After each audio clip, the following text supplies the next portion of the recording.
Donc, bonjour monsieur Lurton, merci beaucoup de nous recevoir. Euh, donc, je rappelle que vous êtes propriétaire du château d'Esmirail, dans le Médoc. Donc, pouvez-vous nous présenter votre vin? Quel type de vin? Et est-ce que vous appartenez à une appellation? Donc le château d'Esmirail est un cru classé de Margaux en 1855. Donc c'est une appellation Margaux qui comprend 5 villages. Donc nous nous trouvons ici à Cantenac. C'est une propriété de 35 hectares avec bien sûr Merlot et Cabernet Sauvignon comme il est de coutume en Médoc et aussi un peu de petits verres d'eau. D'accord, très bien. Donc, on va commencer par la partie vigne et donc comment faire le raisin en première partie. Euh, donc, quel type de sol avez-vous? Alors on a des sols de graves, c'est des graves qui datent du Quaternaire, donc très anciennes, qui ont été amenées par les rivières à l'époque. Donc c'est gravelot sableux, c'est des terroirs qui sont très pauvres et très drainants. D'accord. Ah oui, donc c'est des très bons sols. Voilà, des sols exceptionnels pour la qualité. Euh, et donc, combien de superficie vous avez en vigne? Donc en vigne actuellement, on a 35 hectares en production. D'accord. Et, euh, et est-ce que vous faites des analyses du sol justement pour vérifier les teneurs en minéraux, etc. Tout à fait, on fait une analyse souvent avant plantation. Quand on renouvelle les vignes, après arrachage, on va faire une analyse de sol pour replanter. D'accord. Et, est-ce que vous traitez votre vigne pour prévenir de certaines maladies? Voilà, on est un peu obligé, sinon on s'en passerait, mais sinon il y a des maladies qui pourraient attaquer les raisins et nous n'aurions pas de production. Alors dans notre région, c'est surtout le mildiou qui est très embêtant. C'est un champignon qui va empêcher la photosynthèse de la feuille. En fait, va tuer la feuille. Donc, on est obligé de lutter en fonction du climat aussi, et on essaie de raisonner nos traitements pour ne pas lutter de façon systématique. On le fait quand on a vraiment besoin de traiter. Donc, suivant l'année, on va traiter plus ou moins. D'accord. Et quel type de taille opérez-vous sur vos raisins? Alors là, Plutôt du guillot simple ou doux? alors nous, c'est des guyos doubles ici dans le Médoc. Voilà, c'est donc deux longs bois et sur lesquels on garde un certain nombre de bourgeons qui donneront donc les sarments de l'année qui va venir. Et vous taillez avec quoi comme outil? Enfin, comment? Alors aujourd'hui, on a du matériel qui est électrique, donc on a des outils de taille électrique, mais on passe aussi parfois à la main pour ébourgeonner. Donc d'abord, on taille avec le sécateur électrique, on fait la préparation, et puis souvent pour les bourgeonnages, on va passer derrière, parce qu'il faut être très précis, sinon on va avoir des bourgeons qui vont sortir un peu partout. Après, chacun voit midi à sa porte, c'est notre façon de travailler. D'accord, très bien. Et qu'est-ce que vous pensez de la vendange verte? Est-ce que vous Alors faites? après, elle se justifie dans certains endroits, pas chez nous, où D'accord. nous avons des terroirs qui sont très pauvres, où nous avons peu de production déjà, que nous la régulons par la taille et par les bourgeonnages, donc ça n'est pas nécessaire chez nous. Et donc vous pensez que enfin, que c'est ça dépend des différents endroits de production du Voilà, ça terroir. peut dépendre du terroir, parfois aussi de l'âge de la vigne, mais nous, ici, on est très peu concernés. D'accord. Et donc vous faites quoi comme type de vendange? Donc, nous, on va vendanger à la main, on va récolter. Donc, on a une troupe de vendangeurs, voilà, qui va arriver fin septembre, début octobre, suivant l'année. Donc, la période n'est pas toujours la même. L'objectif, c'est d'arriver à la très bonne maturité. Donc, d'abord, on a fait des analyses, on est allé sur le terrain pour goûter les raisins. Et quand on a la bonne maturité du merlot, puisque c'est le premier qui est ramassé, on commence les vendanges. D'accord. Euh, Combien avez-vous environ de pieds et leur âge moyen? Alors nous, on a une densité qui est entre 8000 et 10 000 pieds. Hein, le plus étroit, c'est 1 mètre sur 1 mètre. Et l'âge moyen est d'une vingtaine d'années. D'accord. On a beaucoup renouvelé, donc on a un âge moyen qui est entre 20 et 25 ans, mais on est en train de renouveler beaucoup notre vignoble. Et quand vous avez des problèmes qui s'exposent, comme par exemple la sécheresse, est-ce que vous arrosez? On n'a pas le droit d'irriguer dans nos régions. D'accord. Et comme autre problème, par exemple la grêle ou... Alors la grêle, là, je n'ai pas de système particulier. Il y a certains qui ont des canons anti-grêle. Non, je n'ai pas de système particulier. J'ai la chance d'avoir un terroir qui est sur plusieurs endroits. Donc ça permet de limiter les risques et après je suis assuré contre la grêle. D'accord. Et comme autre problème, par exemple le mildiou. Alors le mildiou, on utilise des produits de synthèse. L'avantage de ces produits de synthèse, c'est qu'on passe moins souvent qu'avec des produits bio, puisque ce sont des produits qui ont une rémanence plus importante. Ça reste des produits phytosanitaires, donc avec une certaine dangerosité. Nous faisons le nécessaire pour limiter cette dangerosité au maximum. D'accord. Et que pensez-vous de la mécanisation? Elle est utile, elle se fait petit à petit, mais tout peut pas être mécanisé. Au niveau de la taille, je pense qu'il faut continuer à travailler, sauf dans, entre guillemets, de la viticulture industrielle, où là, on s'en approche peut-être, mais nous, dans notre viticulture d'un certain niveau, d'une certaine qualité, il y a encore beaucoup de travaux qui resteront manuels.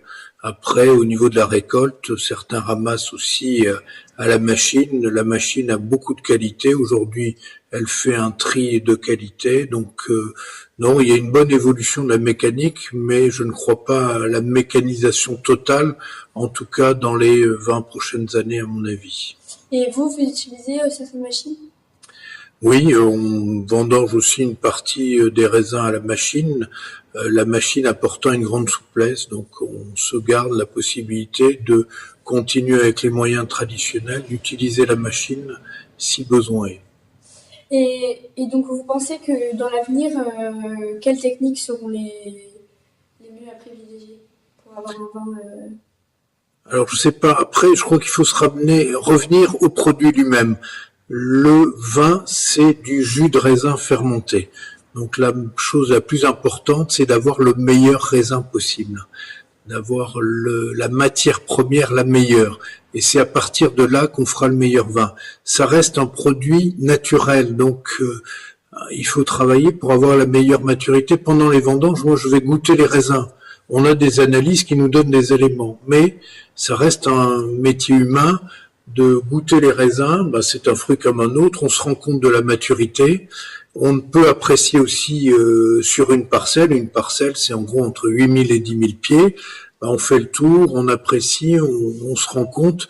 Donc ça reste un métier très humain. De même au niveau de la fermentation et de la macération, une fois qu'on a notre équilibre tannique, on va vider la cuve. Donc ça veut dire qu'on a un travail aussi de dégustation. Ça reste un produit donc qui est aidé dans sa fabrication par certaines techniques, mais qui reste un produit naturel et simple. Et que pensez-vous de la filière bio? Je crois qu'elle nous a en tout cas permis de raisonner beaucoup de choses.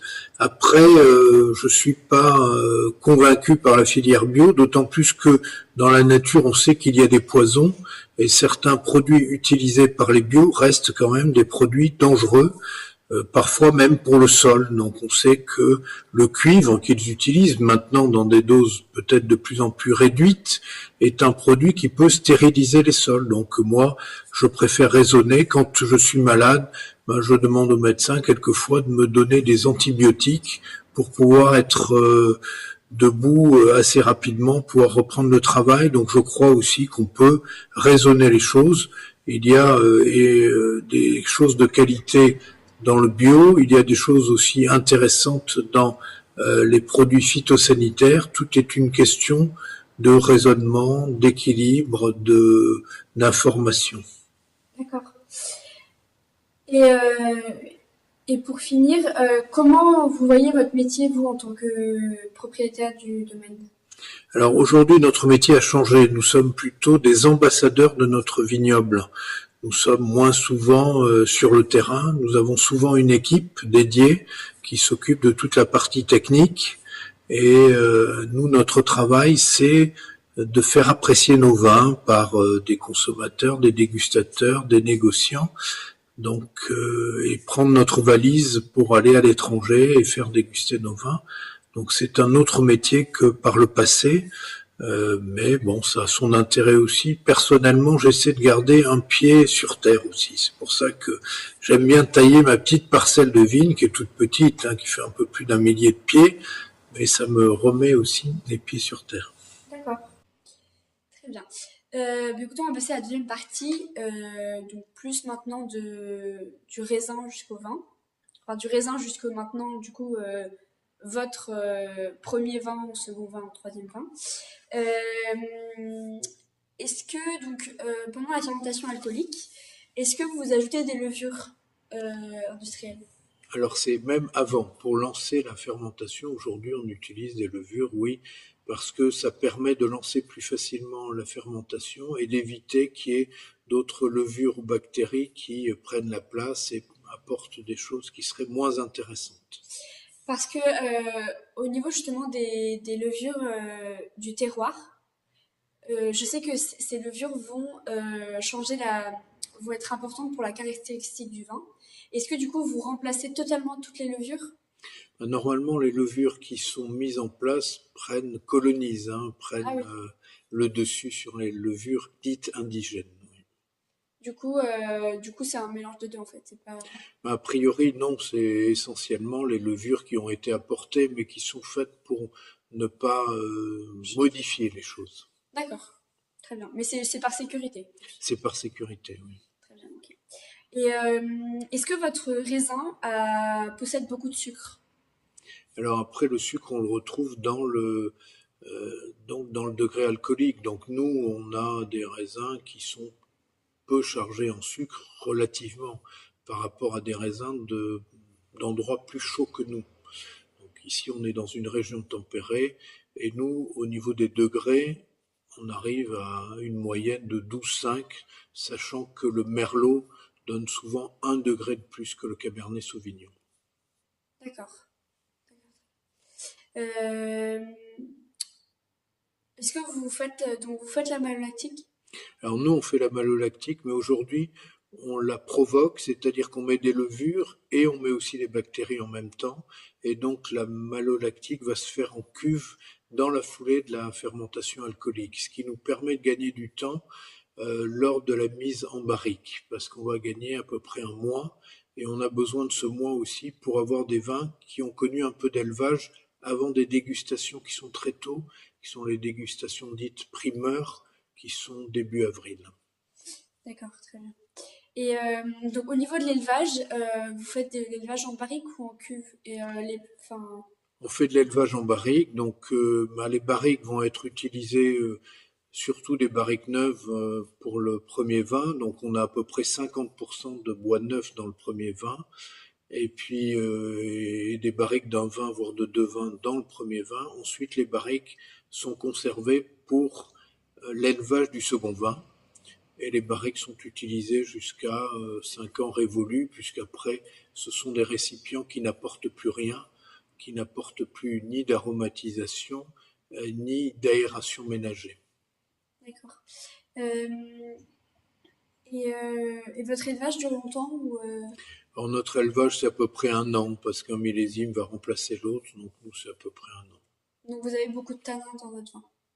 On a des vins, oui, structurés, et donc qui supportent bien le bois. D'accord, très bien. Et comment vous purifiez, entre guillemets, votre vin? Alors on a le système traditionnel de faire des soutirages, donc on en pratique pendant l'élevage quelques-uns. On va enlever la lie, hein, ce qui c'est sédimenté, et puis on a aussi le collage qui est un système traditionnel. Autrefois on utilisait des blancs d'œufs, bon maintenant c'est de l'albumine et on le fait plutôt en cuve. Une fois qu'on a réassemblé, les vins, au bout d'un an, on les met en cuve, on fait ce collage qui va clarifier un peu plus. Et ensuite, on fera juste avant, au moment de la mise en bouteille, une légère filtration pour que les vins soient présentables à la dégustation et à la consommation. D'accord, très bien. Et pour finir l'assemblage, vous utilisez quel cépage?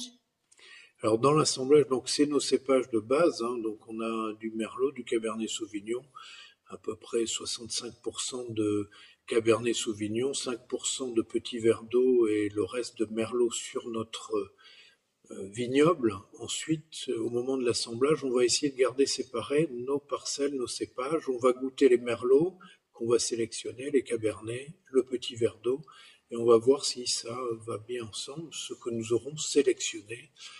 Donc, suivant l'année, le millésime, on peut avoir un pourcentage plus important de merlot ou de cabernet sauvignon. Par exemple, en 2015, on sera très marqué cabernet sauvignon.